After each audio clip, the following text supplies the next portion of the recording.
Hello, everyone. Welcome. Welcome to the second annual Andrew Mack Memorial Lecture hosted by the School for International Studies.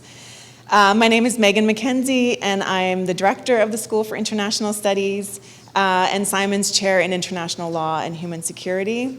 Before we get started, I want to ask you to join me in thanking our pianist at the back, Tyler Ballantyne, who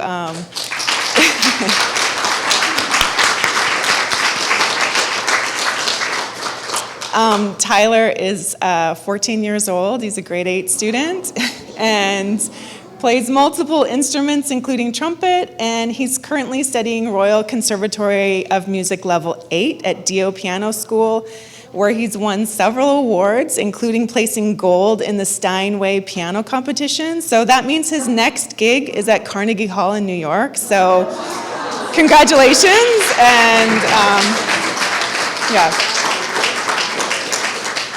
thank you for sharing your talents with us.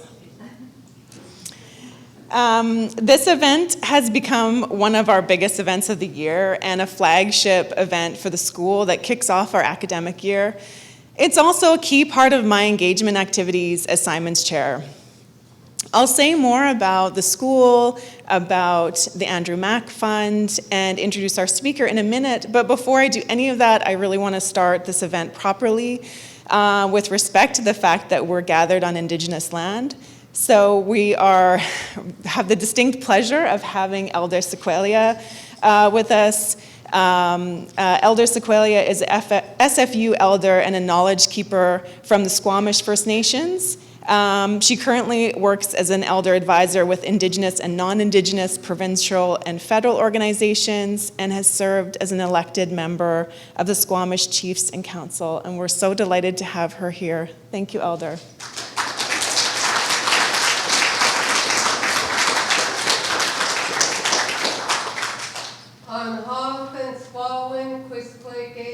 Nomi to Noyapan and Siayai and Sequero to Squals to Seats.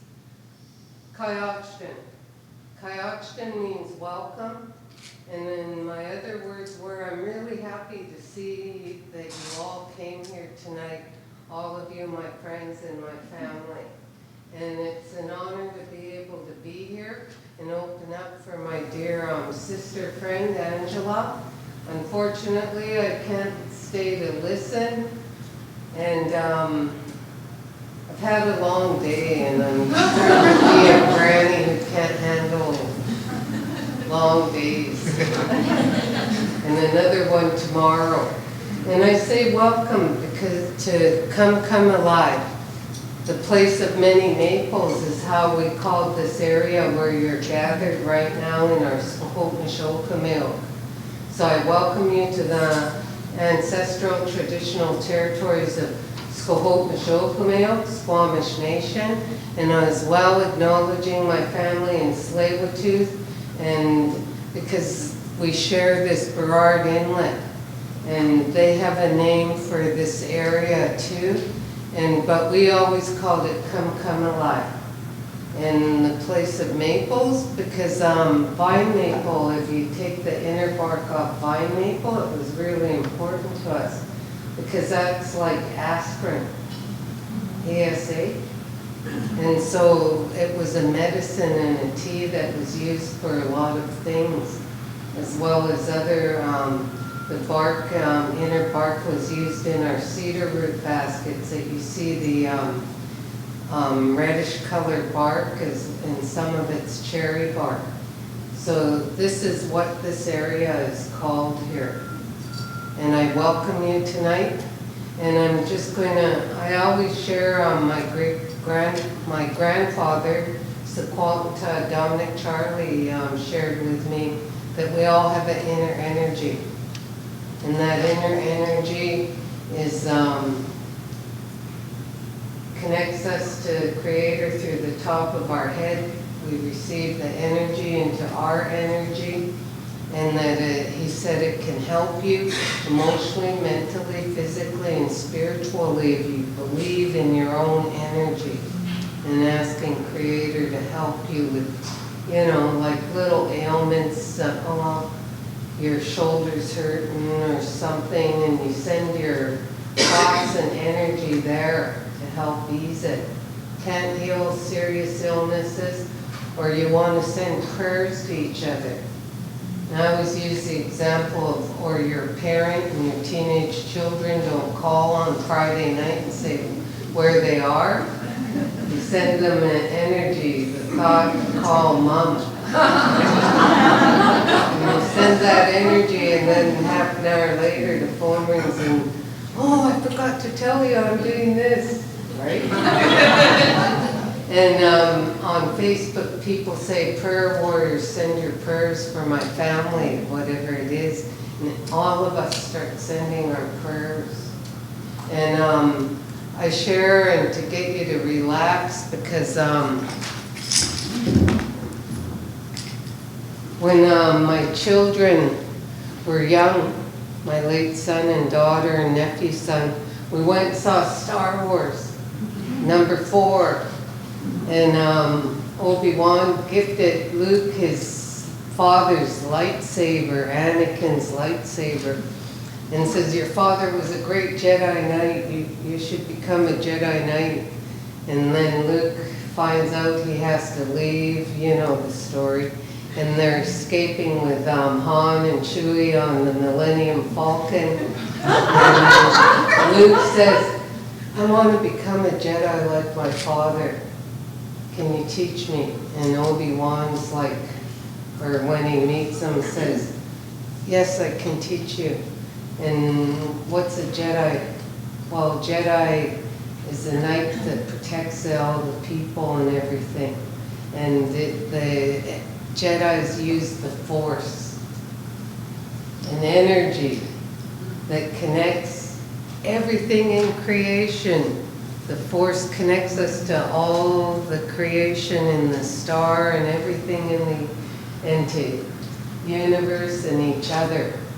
My grandpa had said, your inner energy connects you to each other, as well as the trees, the rocks, all the animals and everything in the sky, the grandmother moon, the grandfather sun, and as well as all the things in the water and the stars, like it connects you.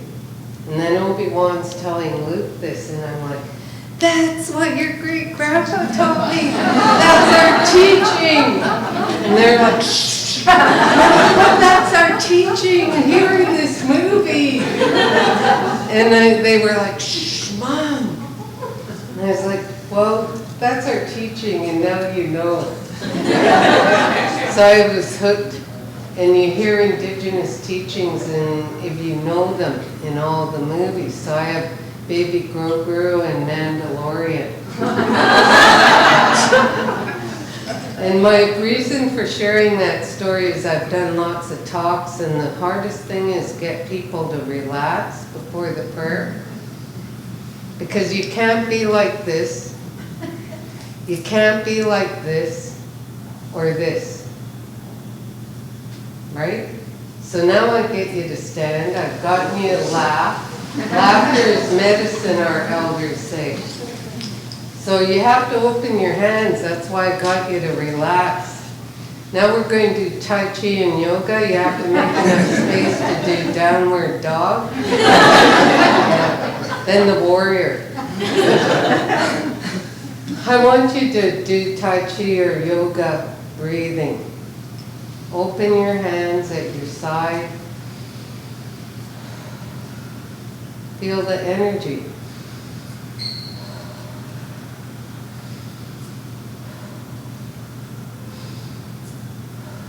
Ground yourself.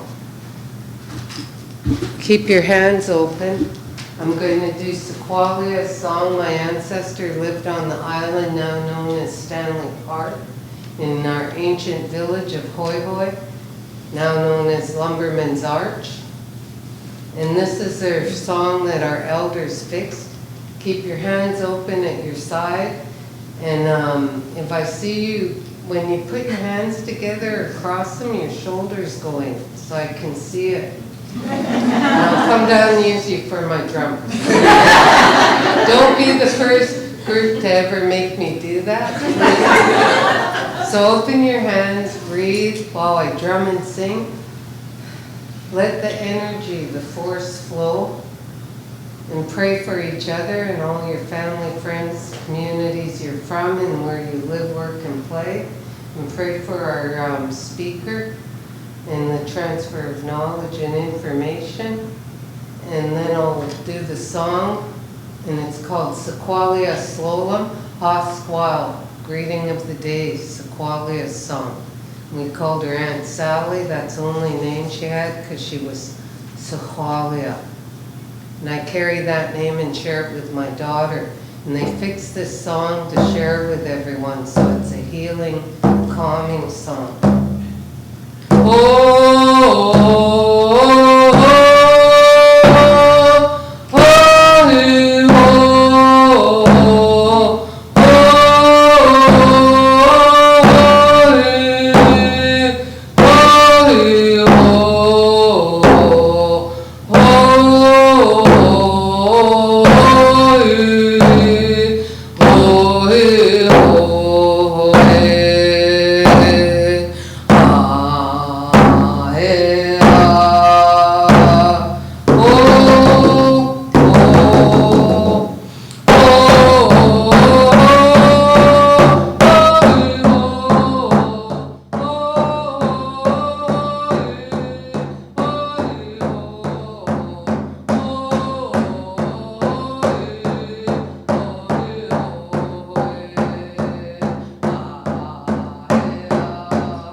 And that means thank you or welcome. Chen Kuen Mentoni Kakakana Chesiam Yon Sion So Tanoyap and Manman Squalwin to Squals to Seats Yon Sio Manman Equato Chet Yap Squalwin Siaya Chet Yap Squalwin Okameo Chet Yap Squalwin. Asking you, Creator, to watch over and protect each and every one of your children gathered here today and all of their families, Sequedal Chetyap, all of their friends, Siaya Chetyap, and all of the Okameo Chetyap Shquawan, villages where you're originally from, and village where you now live, work, and play. Asking you, Creator, to watch over all of them, put a shield of safety and protection around each and every one of them, and help them all with their Shquawan, their feelings in their hearts and minds, their emotional, mental, physical, and spiritual health and wellness.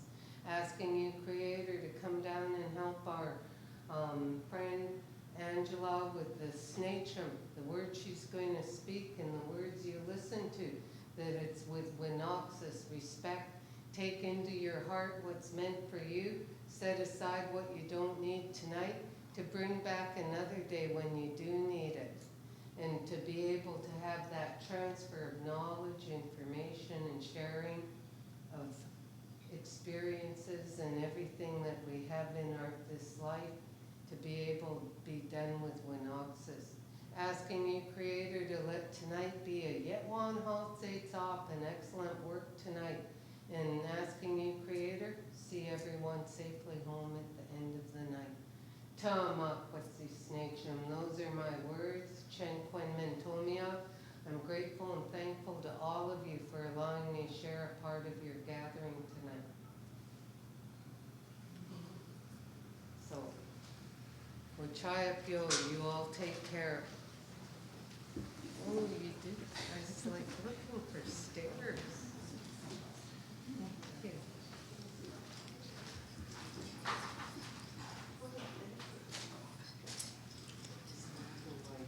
Thank you so much, Elder. it's really difficult actually to speak after such a profound welcome. It's such a generous act to welcome us, and not only to welcome us, but to remind us to think about our energy and to think about our own energy, and also to share that energy. So I hope that everyone in the room can share their energy with you as a thank you, to give you energy at the end of this long day and to take you into tomorrow. And thank you so much. I also hope that, especially for our international students for whom this may be your first welcome, and for those of us for whom it's not our first, that we make ourselves worthy of your welcome, and to think about what it means to our responsibility to give thanks and for your generosity. So thank you, and I hope you have a good evening and a good day tomorrow. So I wanted to start again and just say thank you and welcome. Thank you for being here in this beautiful setting, this beautiful place. I wanted to say a little bit about the school, about Andrew Mack and the Andrew Mack lecture series, and then I'll be excited to introduce our speaker for the evening. Just a little housekeeping. You'll see that there are book sales outside. You all know where the exits are. And we welcome you to sort of share any photos or any bits of the evening on social media. So this event is hosted by the School for International Studies, and I want to say a couple of things. I'm very proud to be the director of the school. The School for International Studies offers interdisciplinary research and teaching in international affairs. And there's 3 unique and amazing things about our school. There's many more, but I'll tell you 3. First, we're interdisciplinary with faculty members from political science and international relations, sociology, geography, anthropology. Second, we have experts with deep regional expertise. We have some of the world's leading experts on China, Russia, Latin America, Middle East, South Asia, and various regions in Africa. And the third unique thing is that we prioritize doing work that engages directly with policymakers and the public. Our faculty are regularly featured in news and write op-eds and policy briefs. And our students go on to work in Ottawa for NGOs and do other types of policy work. So essentially, our school was established in part with an understanding that the most effective way to understand global problems is to examine them from multiple perspectives. And the best way to solve global problems is to initiate solutions that draw from multiple fields of study. So I think in this moment in the world's history, the school's ethos is perhaps more important than ever. Some of the big complex problems of the day, if we think about pandemics, inequality, require ability to think across disciplines. I'm lucky to be a member of the school and work with incredible faculty who are not only world-leading scholars, but also excellent teachers and colleagues. And we also have excellent students, many of them here tonight, so welcome. We also have amazing staff in the school, and I think it's really important when we have these kinds of events. There's so many pieces of the puzzle to putting an event together, and putting an event together that goes well. I think it's going well so far, so I hope you feel the same. But I wanted to say thank you to our amazing professional staff. Ellen Yap, Catalina Bobadilla Sandoval, Joelle Lee, and Laura McNaughton, who all do so many different things behind the scenes and in front of the scenes, and really our school wouldn't function without them. So thank you, as well as our student volunteers tonight. So we're here tonight for the 2nd annual Andrew Mack Lecture on Human Security. And I just want to say a few things about Andrew Mack, who is known to many as Andy. Andrew was an adjunct professor in the School for International Studies at SFU, almost from its foundation in 2007. He founded the Human Security Report Project, which was a peace and conflict studies research group that published regular reports that were engaged with around the world. He started the Human Security Report Project following his service from 1998 to 2001 as director of strategic planning of the Strategic Planning Office in the Executive Office of UN Secretary General Kofi Annan. And he'd really become convinced that the UN and the international community generally lacked adequate and reliable information on trends in global warfare. Professor Mack's work also helped legitimize and bring more attention to the concept of human security, which was a concept that was first used in the UN in 1994 and was really pushing the boundaries of how security was defined. Until 1994, and even in some places today, security is primarily defined in military terms, and the focus of security studies is often war, and the focus is national borders. So as a concept, human security requires us to think beyond mere human survival and consider what it means to live without freedom from fear and want. So the concept of human security and work that included the Human Security Report Project pushed security studies to consider issues like sexual violence in war, child soldiers, famine, and other forms of insecurity. So to do this work well, it requires that we listen to different voices to understand how certain populations might be facing insecurity. So rather than only speaking to governments and military leaders, human security scholars like Andrew Mack considered civilians, human rights activists, community leaders, and refugees to be experts worth listening to when it comes to understanding security and insecurity. So unfortunately, Andrew Mack passed away in 2020, and the Andrew Mack Fund was set up in his honor, and this speaker series is a way to highlight the work that continues in his legacy. So I'm delighted to have had the chance to work with Laura Mack, Andrew Mack's wife, on how best to preserve his legacy. And we both agreed that the speaker for this evening, Angela Sterritt, was the perfect choice for furthering Andrew Mack's legacy of pushing conversations about security and human security and listening to different voices when it comes to understanding what might be making people feel insecure and unsafe in our communities. In this sense, Indigenous people should be treated as the ultimate experts on human security.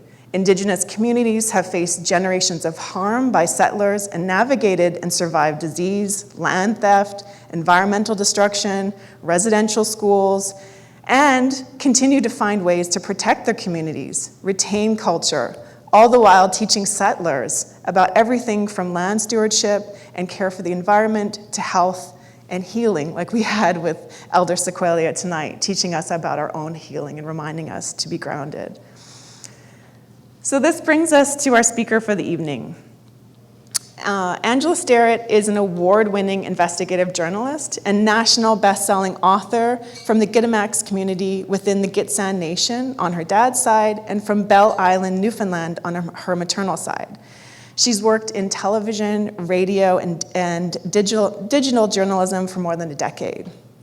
She's currently the host of the CBC original podcast Land Back, which won Radio Television Digital News Association Award for Best Podcast in 2023. If you haven't had a chance to listen to this podcast, I cannot recommend it highly enough, especially for the professors in the room. It brings in lessons of international law, Indigenous law, colonial history, resource management and environmental protection, community activism.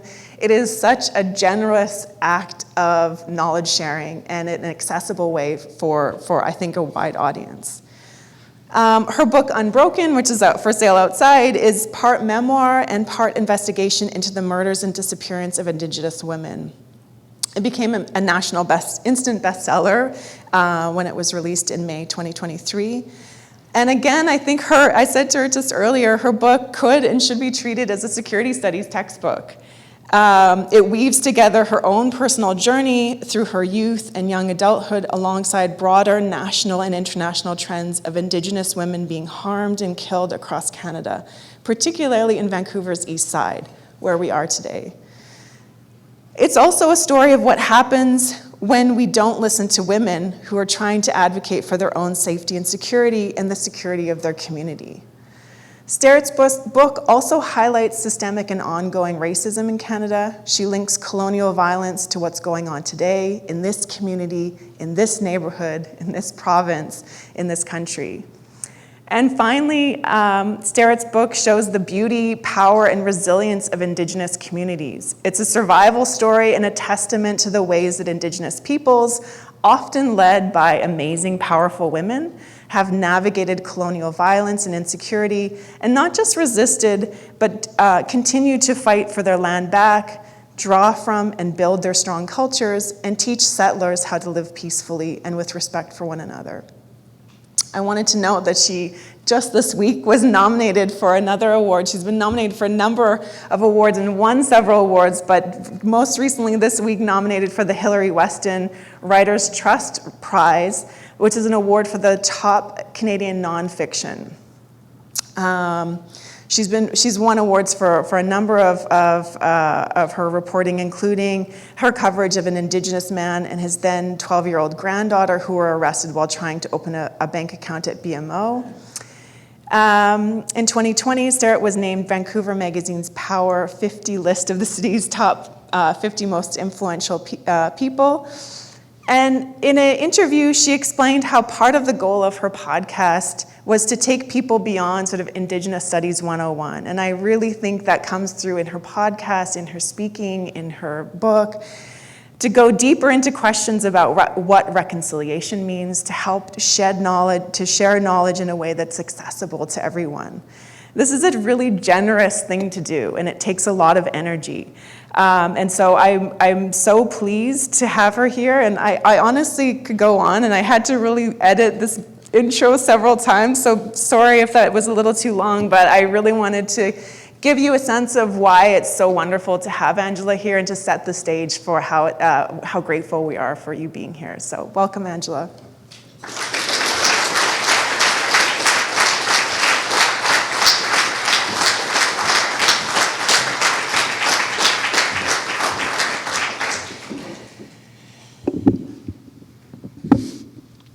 Simgiget, Sigidem Hanna, Gantkaba Wilksit, Luam Godi, Winga Asam, Ata Yuksa, Ata Amayuksa Asa.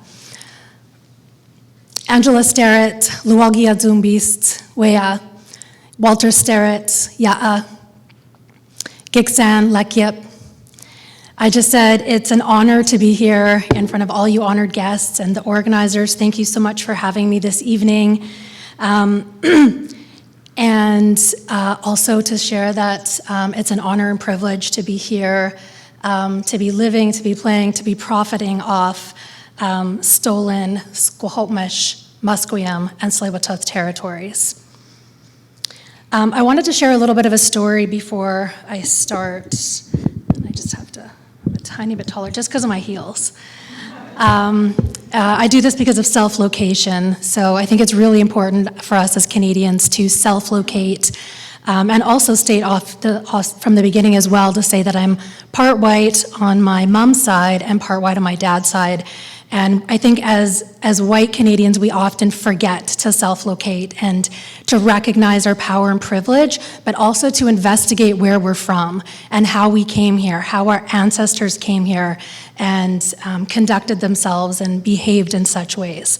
It's not a shameful thing, it's a way to connect and a way to build compassion. So I wanted to share a bit of a story about my Giksan side. So in my intro there that I kind of stumbled a little bit with, I just said my grandfather, Walter Sterritt, was groomed most of his childhood to be the hereditary chief of Wigach. That's the Wilp, or the house of my nation, the Lakibu, the Wolf clan. He decided not to take on that role, and instead my uncle, Neil Sterritt, took on that role. And so the way that our culture works through the feast hall is we're a matrilineal society. So our lineage, our recognition by law in our feast hall system is through the mother. And so when I was starting to learn my language, my elder, who's also my cousin, who's also our language teacher, was getting everyone to introduce themselves just like I just did, and I realized everyone was saying their house and their clan, and I said, what do I say? Because I haven't been legally recognized. You need to be adopted in by our law, our ayuk, by a high-ranking member of your house group or an auntie, and that hadn't happened yet. And so she said, well, we'll give you an honorary Giksan name. And so at the time, this was about 7 months ago, I decided I was going to leave CBC. And so while I was waiting for my elder to get back to me with the name, I was meeting with my boss, and my boss said, we'd really like you to stay, like, please stay. And I said, no, this is a very spiritual decision, I'm quitting. And she said, okay, well, just meet me for coffee, please. So our names are not prophetic, unless there are ancestral names. Our names are very literal. So one of my friends is a woman who grew up on an island. She's from Vancouver Island. And so as I'm going to meet my boss, I check my email, and she's given me my honorary Giksan name at the time, which is Luwalgiadzumkbist, which means woman who works in television and radio. The literal translation is talks in a box. And I was like, okay, this will be funny. This will just be a funny thing right now, or forever, I guess. And so I actually met my boss, and my boss actually ended up luring me back in at the time. So I'm like, okay, maybe our names are prophetic, but, and this is a good thing, so you don't have to be shocked, you can applaud, but as of Friday, I'm no longer a woman. I'm still Luwalgiadzumkbist, but I no longer am a CBC reporter. I've quit, I've ended that chapter. I'm very, very, very happy about it, very happy to move forward, and you'll hear more about why as the speech goes on. And so what I just talked about there, it's an explication of the importance, but also the reality that our governing structures, our laws, are still intact today. I should say June 21st of this year, the hereditary chief of Wigak formally recognized me as Luwalgiadzumkbist, and I am now a member of the house group that my grandfather was groomed for, Wigak, and so I'm a very proud member. But thank you. I think a lot of people think that colonization ripped everything away from us, which it temporarily did. Our languages, our cultures, our children, our communities, our connections to our lands. And the reason why my book is called Unbroken is because, when I grew up, I always heard elders say, they took everything away from us, but we are unbroken. And as I was writing the book, I realized we are unbroken, period.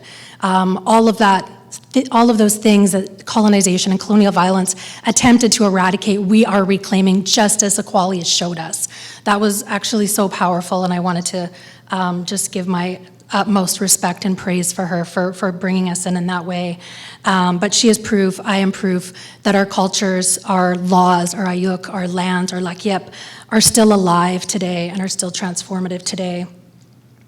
But that sense of belonging that I talked about, how it was brought into my own culture, that is a critical point to talk about in the context of human security.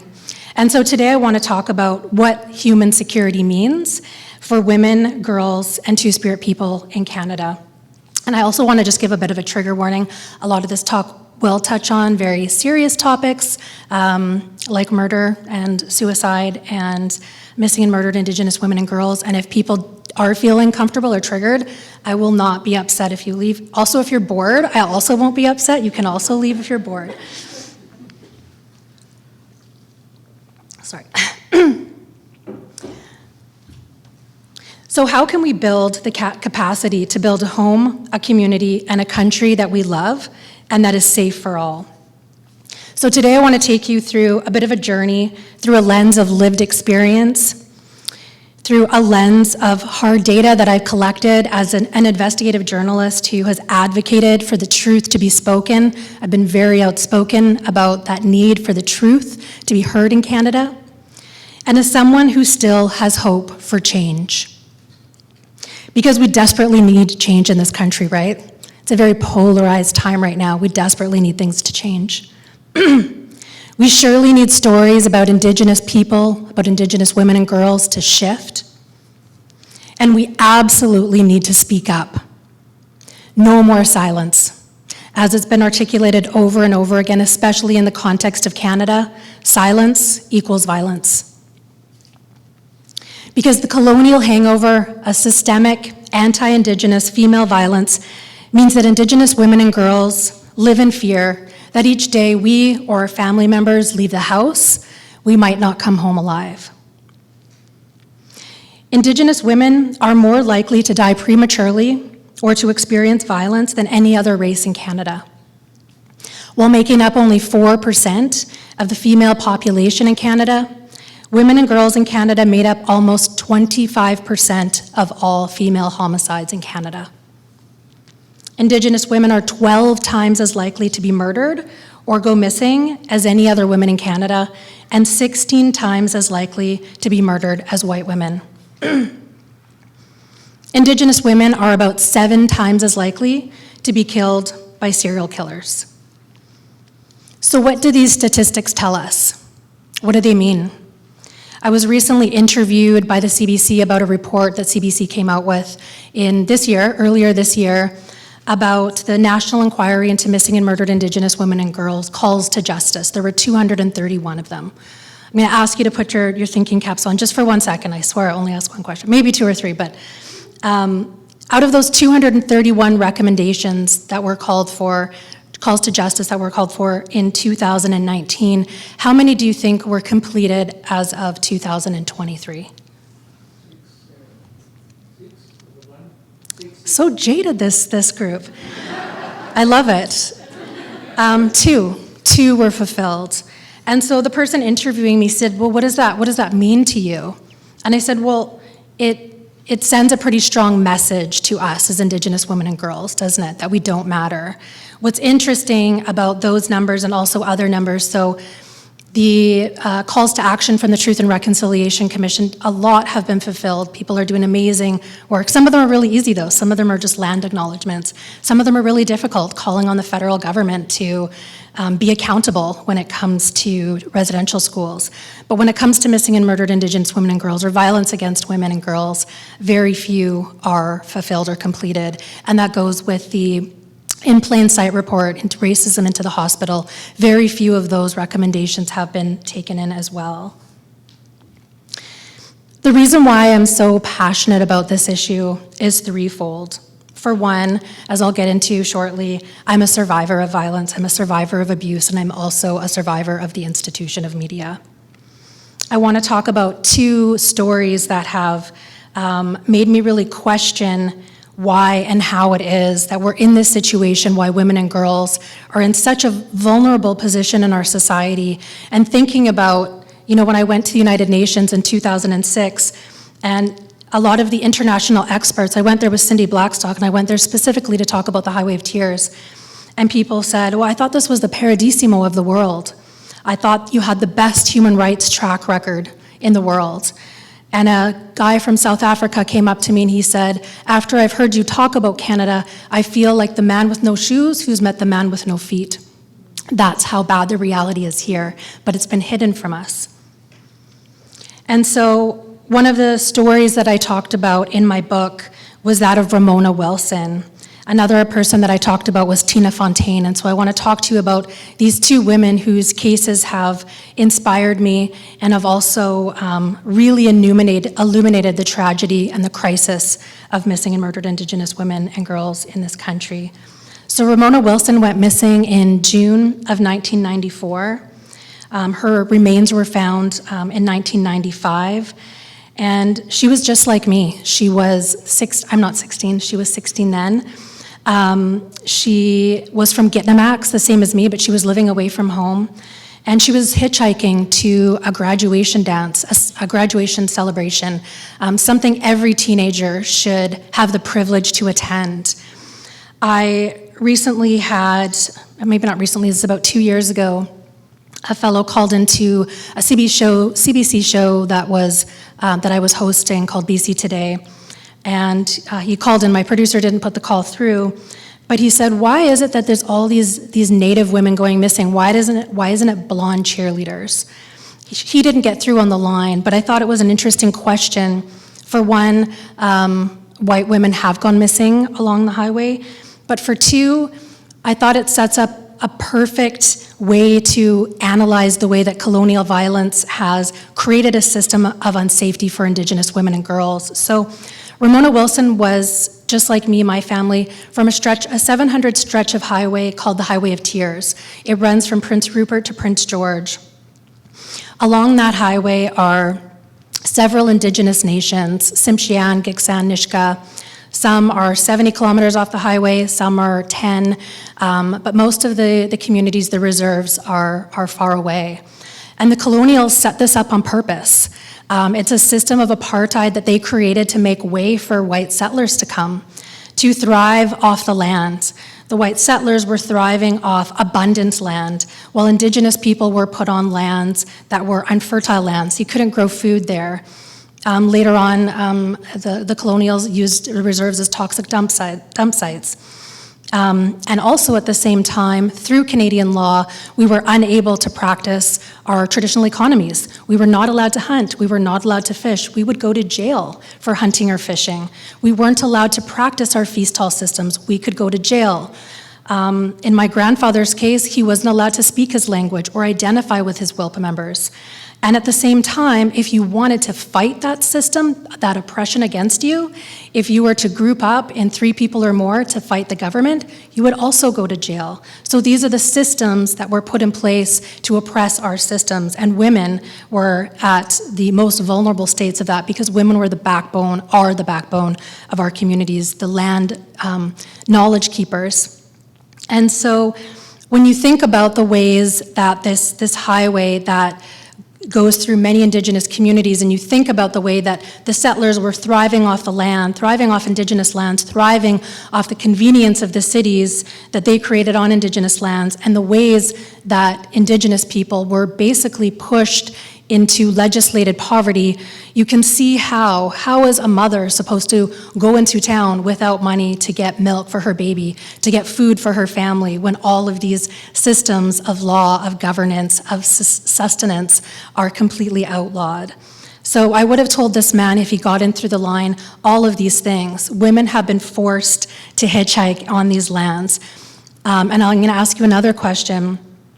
There was not an affordable transportation system put on that highway until what date? Can anybody guess when that affordable transportation system was completed from that stretch of highway?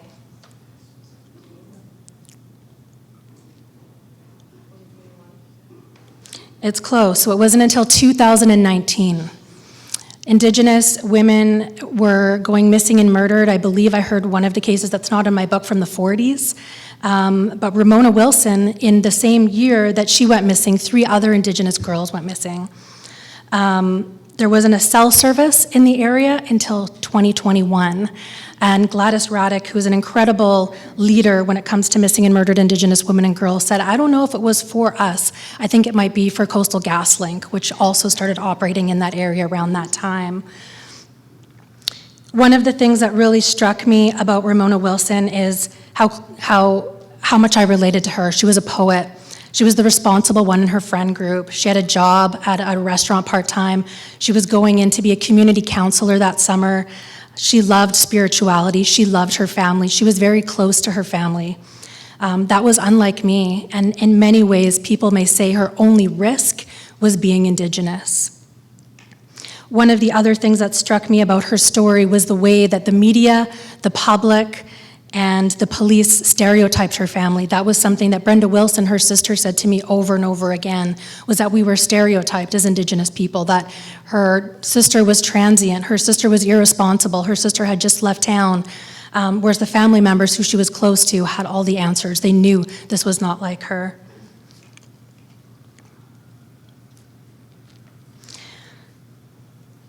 I thought it was really sad and interesting to hear, maybe not interesting, but more sad.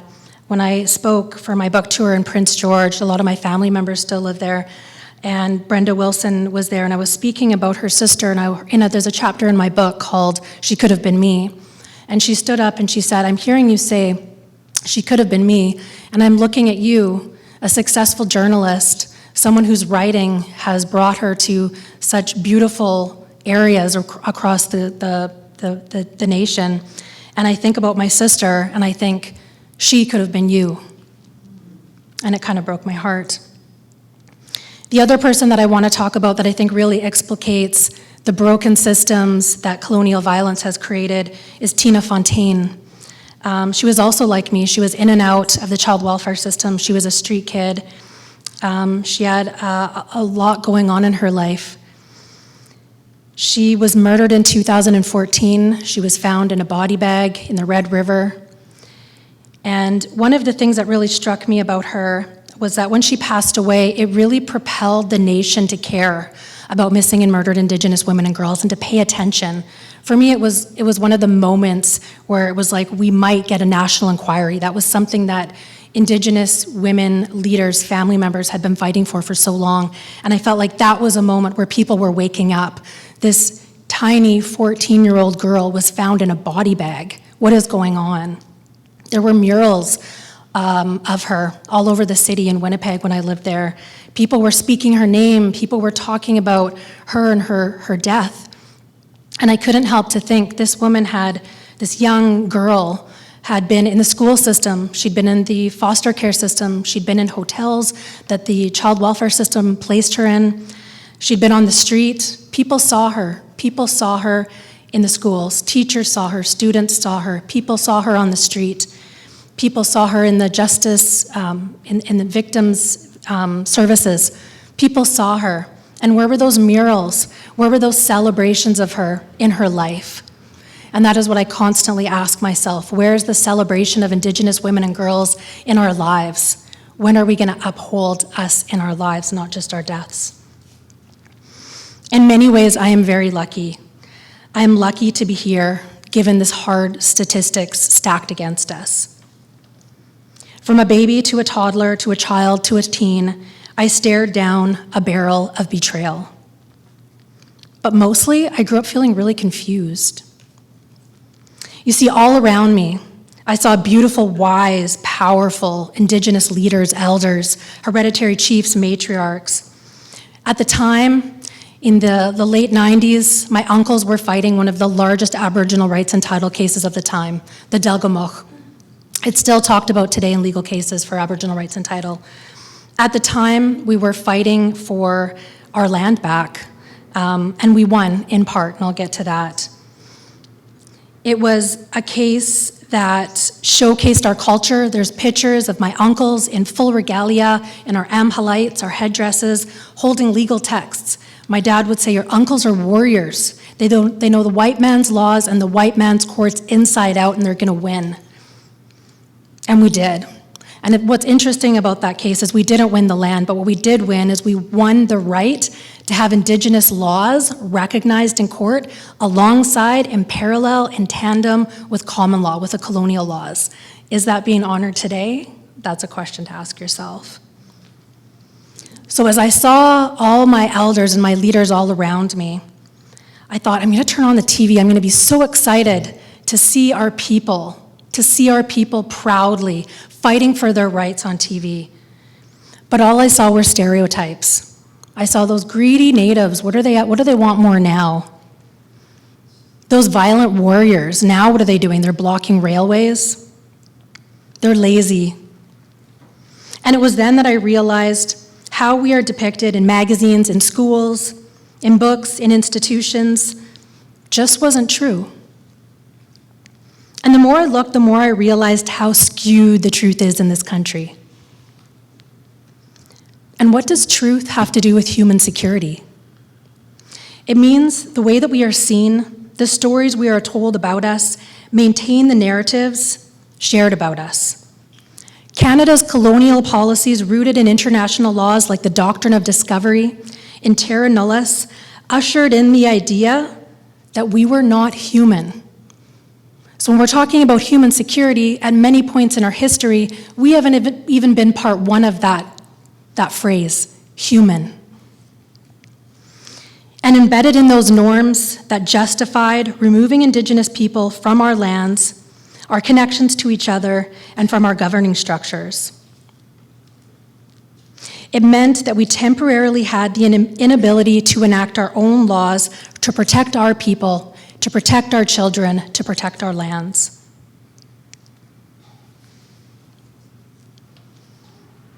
The colonials that came over understood deeply and intricately. They saw, oh, women here have power.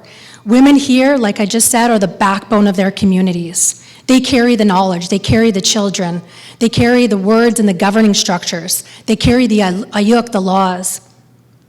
So it was important for the colonials to dislodge that power in order for the lands to be taken efficiently and quickly. So I decided then to get curious, to ask questions. Why the discrepancies between the truth and how people are shown in popular media, in governments, and the public?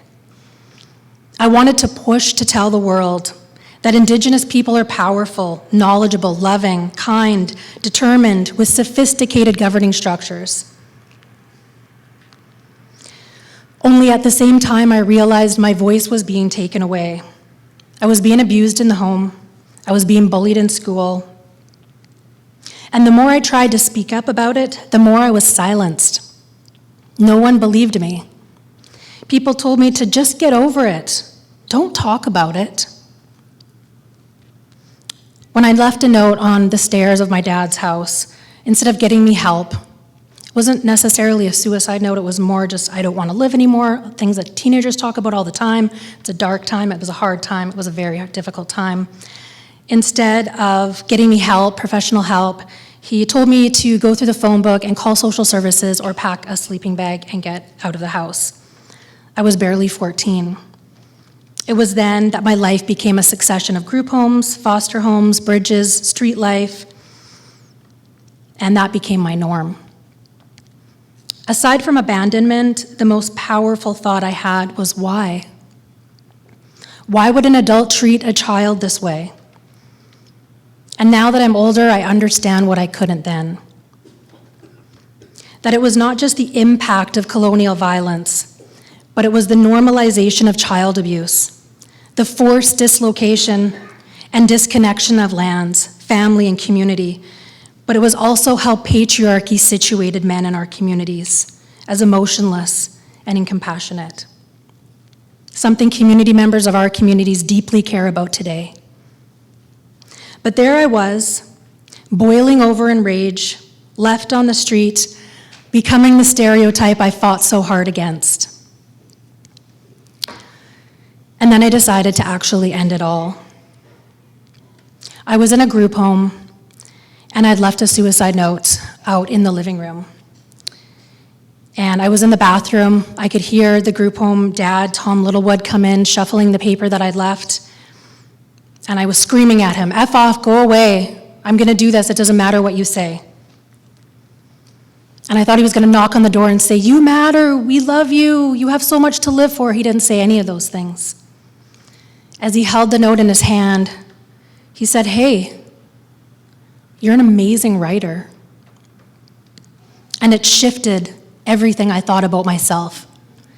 I realized then that my gift was the pen. My pen was my counselor. My pen was a way to shine truth, to shine light into darkness. And he planted a seed then. He brought me the next day, or a couple days later, to a radio station, actually in the downtown east side, called Co-op Radio. I remember it was like a blonde hippie lady who looked really old to me at the time. I think she was 20. And it was amazing. I thought, this is so great. I could host this show. She really wanted me to do that. But I was too young, but it planted the seed in me that someone believed me, that someone didn't just believe in me, they believed me. They believed when I talked about colonial violence. They believed when I talked about the stereotypes. They believed that all that I had been through was hard, but there was hope at the end of the tunnel. So I started to tell Indigenous stories. I was really young when I started to tell stories, and I loved it. I took to it immediately. Kind of reminded me of panhandling, like the amount of rejection you face as a journalist. It's kind of like the rejection you face when you're asking for money on the street. But I loved it. I loved that you could take a mic and that you could talk to anybody. I remember one of the first women that I interviewed was a Zapatista, one of the warriors from Mexico, and I just thought, this is amazing. Like, I can just ask this person anything. But when I started to tell primarily Indigenous stories, especially for mainstream media outlets, I was told that I couldn't. I couldn't tell them with all the accuracy that I wanted to. I was told that telling those stories, for me as an Indigenous woman, was biased. I couldn't be objective, even if I was telling a story about an Indigenous nation 3,000 kilometers away from me. That was bias. I was told that they were too sad. I was told, we've done that story already about missing and murdered Indigenous women. Surely there were more. But what the media was doing at the time was mirroring a country the world once again believed to be the paradisimo of the world, but one we now know that was keen to bury the truth, while at the same time celebrating that truth of colonial violence. And so why am I so keen to speak now? Because I recognize that gift, I recognize that power that I have of the pen. Just like my ancestors used when they were going through some of the most difficult times of their lives. I realize the importance of speaking up. And I think that's so important as somebody who has light skin privilege, as someone who does walk in the world with privilege, is to speak up and to use my voice whenever necessary. And so I understood that in order for Indigenous women and girls to have safety, we need Canadians to see Indigenous people as full dimensional beings. What I learned as a journalist, and something that Val Napoleon shared with me, Val Napoleon is an academic from the University of Victoria, is that what we see in Canada is a spectrum of violence that Indigenous women and girls face. At one end, it's the toxic masculinity, it's the stereotypes against us, that maybe buried the truth about Ramona Wilson, that buried the truth about colonial violence. And then on the other side, the other end of the spectrum, we have murder.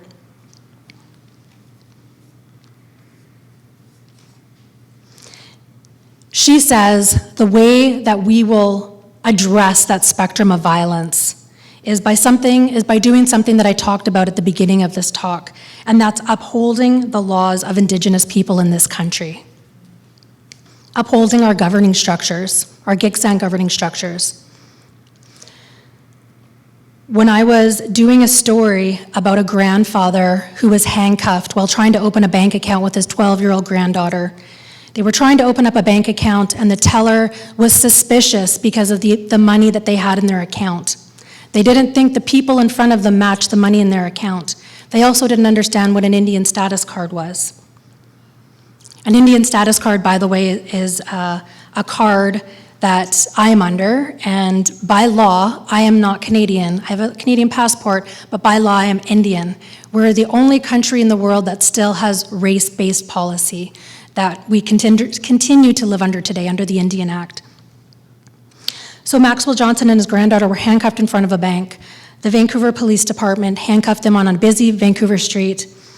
And I think what was amazing about that story is it made international headlines immediately. I was the first one to break the story in 2020. And by the way, the first time I pitched that story, it was rejected. The producer said, it's too complicated. I don't get it. It's a great story, but I think it's too much. Thank God we had another producer who greenlit it. When I did that story and it made international headlines, I think Canadians were shocked. And I think we do this thing as Indigenous people where we say, stop being shocked, because we've been through this as Indigenous people. We've been through hundreds of years of this. We're not shocked anymore. But I think Canadians in many ways have a right to be shocked. You have a right to be angry. We weren't taught this in schools. We weren't taught this in the media. We weren't taught this by each other. We weren't taught this from our family. It was actively buried. And so we have a right to be shocked. We have a right to be angry. And we have a right to speak out about how harmful and destructive these processes were. But people were shocked that in 2020, an Indigenous man and his 12-year-old granddaughter were being handcuffed for trying to open a bank account. They were shocked that anti-Indigenous systemic racism still happens. They were shocked that people of color trying to open a bank account might be arrested. That story, though, for me, taught me something much different. When I was in the territory, I went to the Celtic community of Bella Bella 2 times. I went first for the BMO apology, and I went another time for what was supposed to be the Vancouver Police Department apologizing, but they didn't show up. The officers who did the handcuffing didn't show up. It was such an amazing opportunity for these 2 officers to come and to bear witness to a different form of justice, a different court system, one that doesn't handcuff people and put them in jail and forget about them, one that upholds people in all the things that they've done. We have a thing in our culture too, in Giksan culture, it's called a shaming feast. And it's not a shame that you carry for your life, it's a shame that you carry in that moment, a guilt, an accountability that I've done this wrong and I'm showing my face and I'm not gonna do it again. What I witnessed when the BMO executives were walked around the fire, they had to be blanketed. They had to show their faces and show everybody, I did this, we did this, I'm responsible, I'm accountable, and I'm honoring your system of governance and your system of law, and I'm upholding that system. When the VPD came and those 2 officers didn't show up, the chief of police, Adam Palmer, said, well, we're just gonna have stand-ins. And the Healthsick said, we don't have stand-ins in our culture. It's sort of like, you know, if I punched Sequoia and I said, oh, sorry, or actually my friend is gonna say sorry to you, right? It's not like an uncolonial thing to do, it's just a common knowledge type of thing to do. So when they didn't show up, the human rights, actually, the human rights court case said that the VPD had to put on a feast in their feast hall in Bella Bella.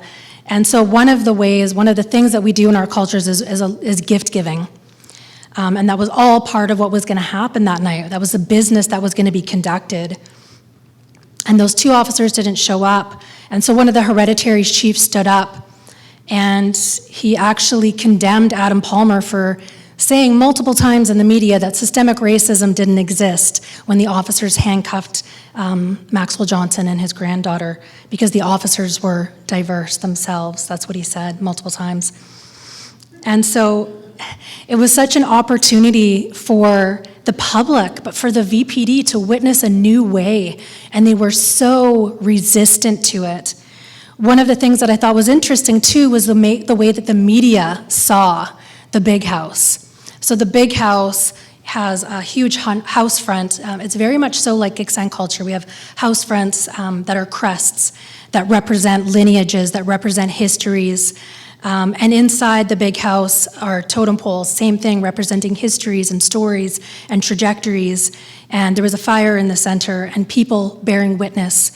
And for the Healthsick, the media is also a way to bear witness so that the people who are not there can be told by the people that were there what happened, what business was taking place. And so as I was outside doing my live hit, I was watching some of the other reporters. It was pretty interesting. And I saw one of the other reporters say in her live, this is an amazing example of Native art or Indigenous art.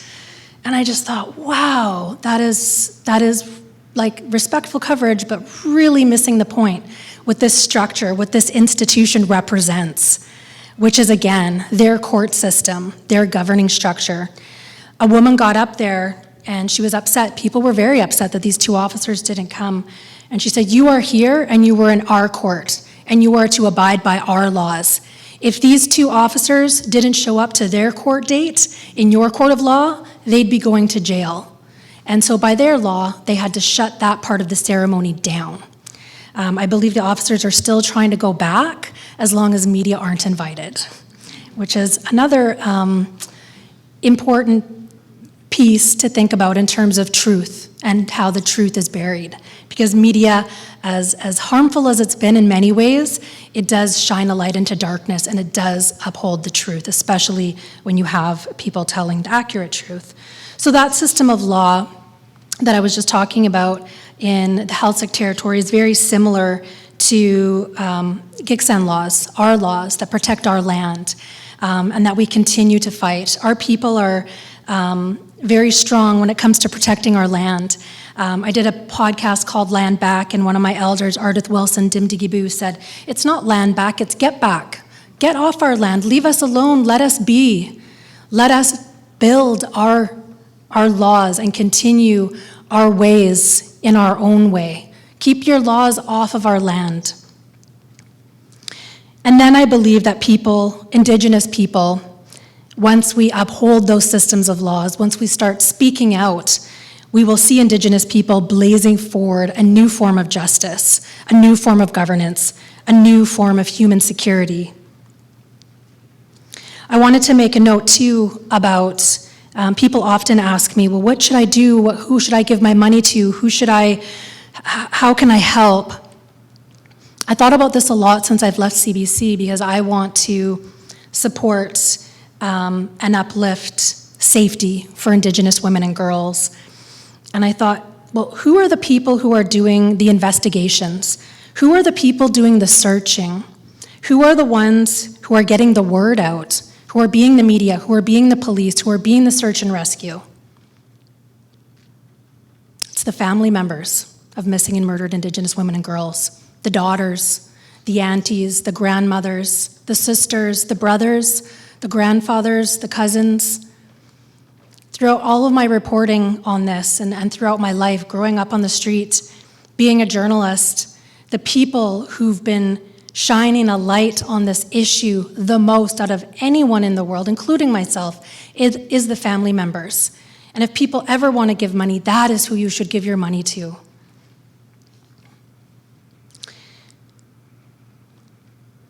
I also want to end by saying another way that people can help, another way that people can assist, another way that people can advance human security when it comes to creating safety for Indigenous women and girls, right? Some of the most vulnerable members of our society, showcased that at the beginning of my talk. When I was at the United Nations, we talked a lot about human rights, and I've often heard that you can tell a country's human rights track record by how they treat the most vulnerable or the most marginalized people in their society. How do we treat Indigenous women and girls? In many ways, we're still cast away with stereotypes and tropes about us. In many ways, we are still not protected by the laws that claim to support and uphold us. Our laws are still diminished. I think people often think about colonial violence as a thing of the past. The government, and I'll ask you one more question, I swear. The federal government, how much land do you think the federal government owns? And keep in mind, reservations, 0.2% of all the land in Canada, that is not Indigenous land, that is federally government-owned land, that is Crown land. How much land do you think the government in Canada holds and has jurisdiction over in this country?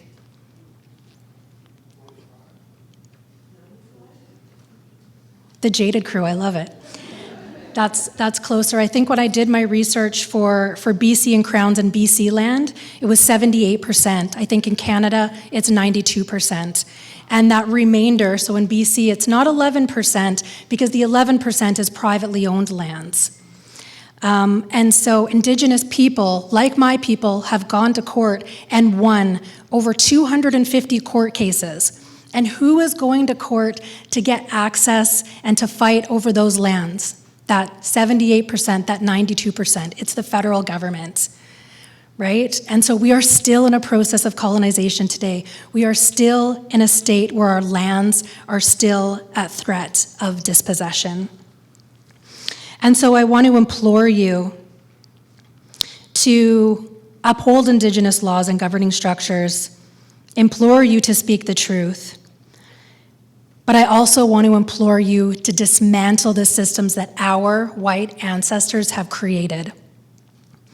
I'm often in awe of how much work Indigenous people are doing.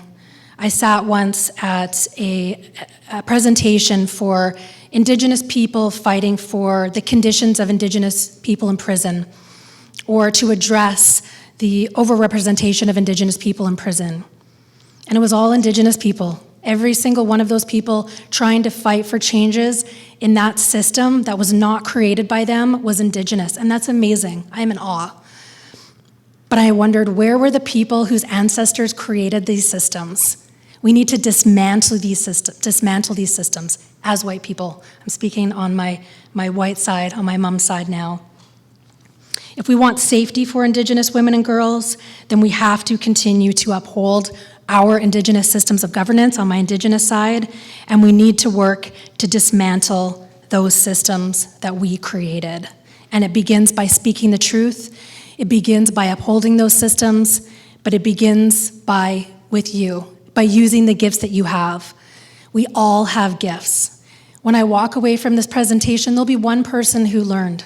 There'll probably be 50 more who go, that was great, that was nice, that was lovely. But there will be one person who will take this and they will bring that knowledge forward and they will make a change in someone else's life. And that's all it takes, is one person. When I was growing up on the street, I really realized what it meant to carry the gifts that you hold. We all have gifts. We all have power. We all have that. Every single one of us has a gift. Some of us are outspoken. Some of us are quiet. Some of us are people in the background making changes where we can. When I was on the street, I had nothing, absolutely nothing. I had no friends. I had no family. Sometimes I had no blankets, but I had my pen. And look where that pen got me today. People told me all my life, you can't speak out. You can't speak the truth. You're a journalist. And I said, nuh-uh. I'm going to use that pen to my people's advantage to change the world. And so can you. Thank you.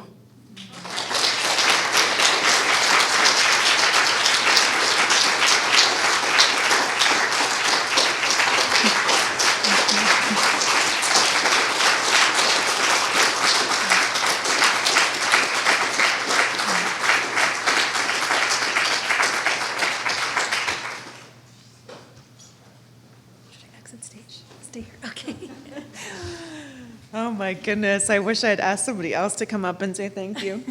Thank you so much. It's really touching. And it's just so amazing the way that Elder Sequelia set the stage for us to think about our power, and you asking us to think about our power, and I'm so grateful. You are an amazing writer. You're also an incredible speaker. Thank you so much. It's just been such a beautiful evening. Thank you for sharing your gift with us and encouraging us to think about our gift. Thank you. I hope that going forward this evening, that it's more than just one of us that thinks about our responsibility, what we do with this knowledge, our need to uphold Indigenous laws, our need to speak the truth, and our need to dismantle colonial systems and to find our own gift and our own role in that process. So thank you so much. There is time for questions. With all the generosity in my heart, I ask you to wait until you have a question. And if you have a comment or a longer story to share, there'll be time to have a conversation later, and maybe just hold that with you. But if you have a question, come on forward. If you need a moment, that's fine. I know this was a very powerful talk, but we definitely want to hear your questions. So I think there's a microphone here, so just give a wave. Yeah. So Angela, thank you. I feel very humbled to have the opportunity to be in the same room as you for a couple of hours. And I just want to say, firstly, thank you very much for all that you've said and all that I've learned. My name's Hilary. I read your book and learned a lot more. This is just a small part of it, but I'd be very interested to know if you have any understanding whether that transport system that they finally put in place on the Highway for Tears and then eventually the cell coverage, has it in any way added to the safety? Absolutely. I think one of the people who, it was in the recommendation, the Highway of Tears Symposium from 2006. That was one of the recommendations, was a transportation route. I mean, how many years later has it been since then?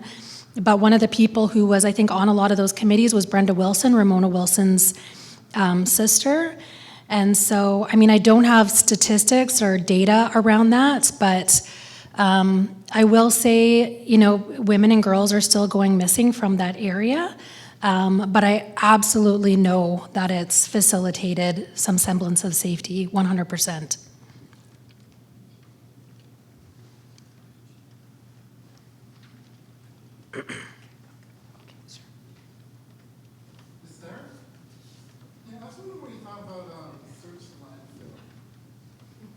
I think it's important. It needs to happen. I'm a citizen of the Fisher River Nation. And even though I'm on the West Coast for a long, long time, that issue really doesn't. It's very substantial, very significant.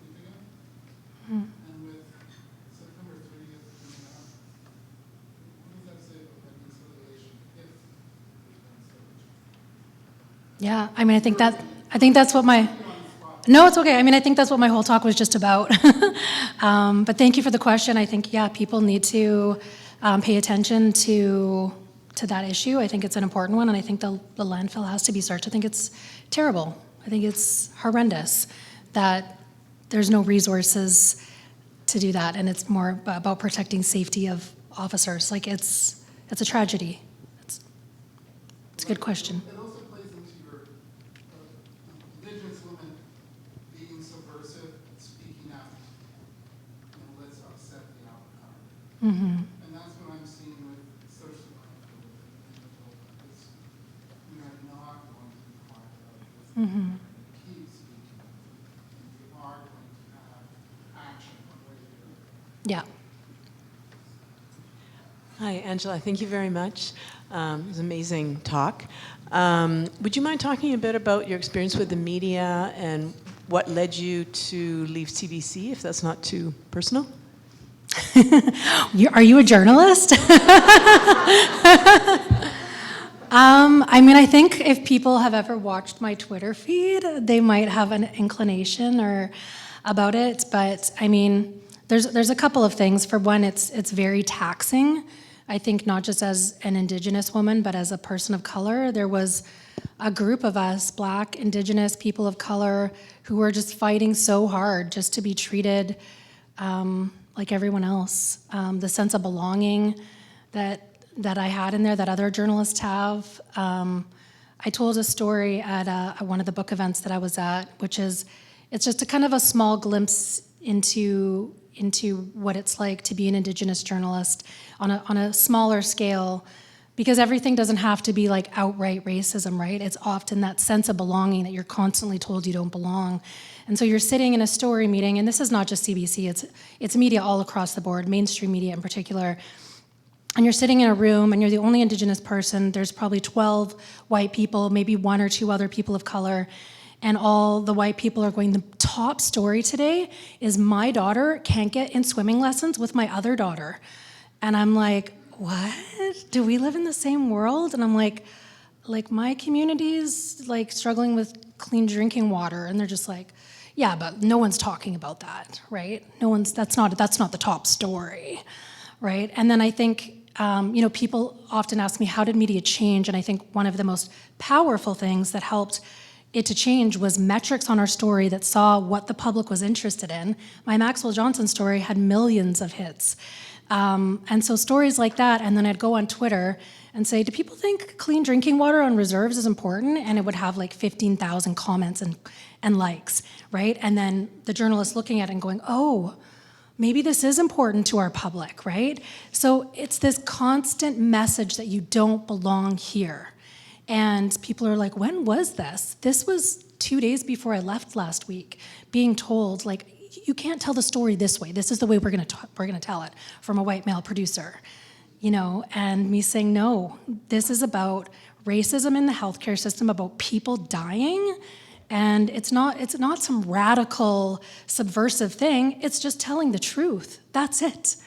And fighting is exhausting. And it would have been really nice to have some of those white people around the table to say, I think clean drinking water is important too, or hey, I think that's racist, but nobody did, right? And so when you're in those spaces where you're outnumbered, it is extremely exhausting. And so that story, or those stories that I just told you, are, I think, synonymous with all institutions in Canada. I hear it from people all the time. I relate so much to your story. I wish someone would speak out. And I speak out all the time because I'm like, I'm part white. I'm also white on my dad's side. So I'm like, I'm mostly white. Like, I have to speak out. But it's like, why am I the only person? And it's very awkward and uncomfortable. And so that's why I left. But also, the book tour is amazing. And it's a place that I get to spread my wings and tell my story and, not have eyes on me about if I'm breaking rules or not. So, yeah, it's a good question.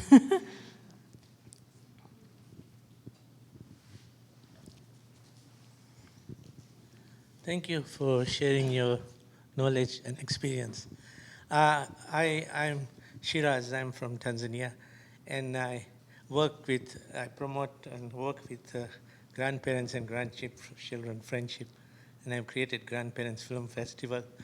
But one thing I find challenging, or at least challenging, is to get people acknowledge the work of grandparents, because I am a board member of Edmund Senior Society, and I say, why can't we have Grandparents Day on Victoria Day? Because I think we are better grandparents than the Queen. But it's always challenging because there's so much of maintaining the status quo.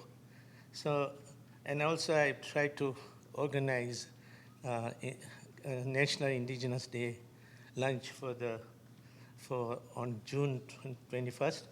But of course, then people ask me, what is indigenous food? And I said, do you eat salmon? Yes. Okay, then Google the rest. But my question is, what role does grandparents play in facilitating human security for the grandchildren? And what do you think the impact of war is having on the knowledge and experience or learning about human security? Because the media is full of war. Thank you. Thanks for the question, but I actually don't have expertise on that, so I'm not going to answer it, but thank you so much for that question. Oh, there's someone back here who had their hand up for a while. Sure. Yep. Sorry, I'm having a hard time seeing. I have a very brief question. What's next for you? Are you a journalist? No. I kind of don't know. I left CBC with absolutely no plan, and some healers told me in order to open the door, you need to close this one, and I did. And 3 minutes later, I had like 3 contracts. I'm doing mostly speaking right now, and I'm on a book tour for the next 3 months. So I'm going to Ottawa, Quebec. I just came back from Alberta last night. And yeah, I'm just traveling Canada speaking about Unbroken. So yeah, and I'm going to be writing another book. So I'm pretty excited about that. Yeah, it kind of be a sequel to the first one. Yeah, thank you. I'm just conscious of your energy and time and the fact that we have you signing books after. And so I wanted to just, if you have more questions and comments, I hope you can stay and chat. But I do think it's time to say thank you one more time for a wonderful evening. And thank you so much, Angela. It's just been wonderful. Thank you. Yeah, thank you, everyone.